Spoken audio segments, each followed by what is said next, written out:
and thank you for your continued consideration for this role. It looks like an amazing role, so very excited to still be considered. The question that I received was, how would I work with a client who asked how her and I could work together to help her lose weight? And what I would do is use motivational interviewing techniques combined with sharing mindfulness techniques for her to use.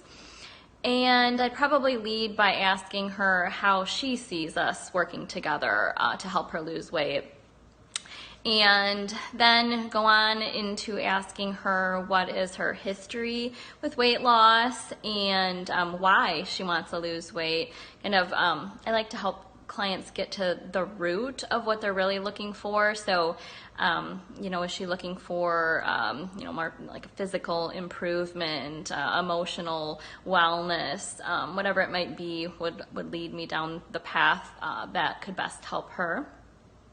And then we'd go into, I usually work to help people first build awareness and then empower them with knowledge that they might not have in terms of, since this is a weight loss client, in terms of food and body nourishment, mindful eating, getting back in tune with hunger and fullness.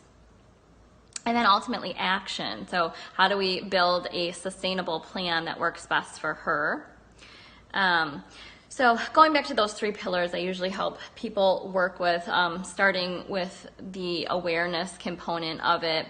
Here's where mindfulness is huge. It really can be profound and life-changing.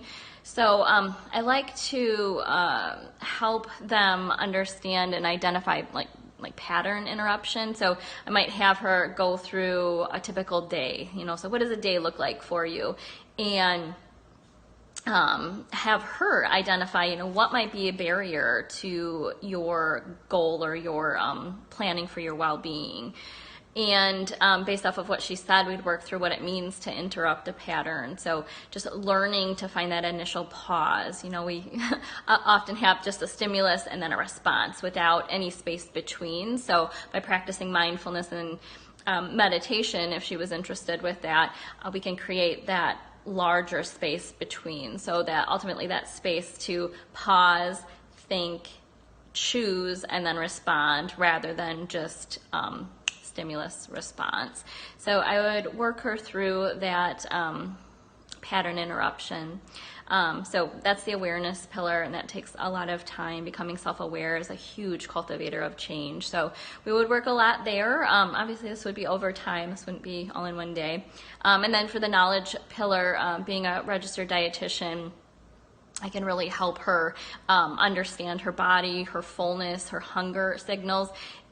A lot of times if people are weight cycling, so if that's why the question I asked earlier of what was her history with weight loss is, it's huge. If they've been chronically dieting, a lot of times they're heavily out of tune with their fullness and hunger cues.